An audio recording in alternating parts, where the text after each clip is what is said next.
everyone. Now, as you notice, Chester isn't here. He hasn't been on his best behaviour today, so instead I've got Rolo with me. So Rolo's going to sit beautifully. Today I'm going to read you The Yeti Who Came to Stay. Once, Billy read a story that was exciting and a little bit scary about a creature called a Yeti who was smelly, tall and hairy. No one had ever seen it. They said it could never be found because all it left behind were footprints on the ground. "Can we search for the Yeti?" Billy begged his dad one day. "I bet that we could find him and bring him back here to stay."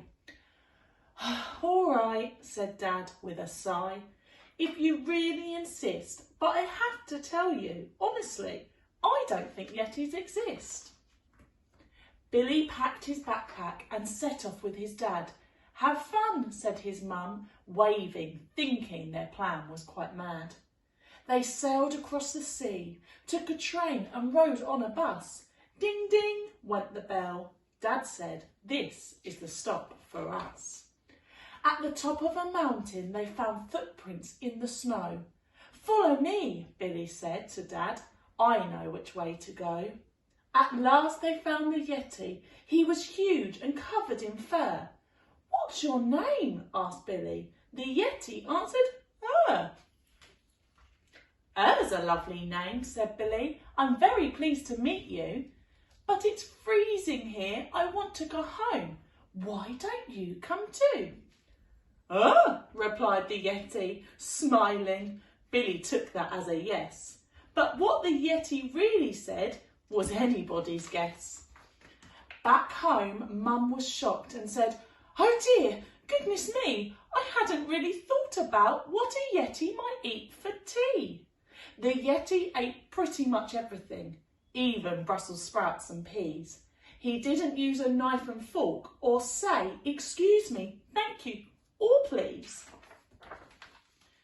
Billy didn't mind that his new friend slobbered and slurped, or that he snored at night, smelled awful and often burped. Because the Yeti was so much fun, he just wanted to play. He didn't really understand why people kept running away. The days passed by so happily and the two friends played together. They loved to go exploring and stayed out in all weather. The Yeti chased after Billy and bounced on the trampoline. "Woohoo!" shouted Billy, giggling. It was the highest he'd ever been. The Yeti smiled all the time until one night it began to snow. "He's missing his home," said Mum. "It's time for him to go." So the Yeti went back home. Billy felt lonely every day. He really missed his friend and wished he hadn't gone away. Then, one morning in the mail, a postcard dropped on the mat. Was all it said, and only a Yeti would write that. So Billy packed his suitcase and went to visit his best friend, and he was very sure their friendship would never end. That's a really good story, and Rolo sat beautifully. See you tomorrow.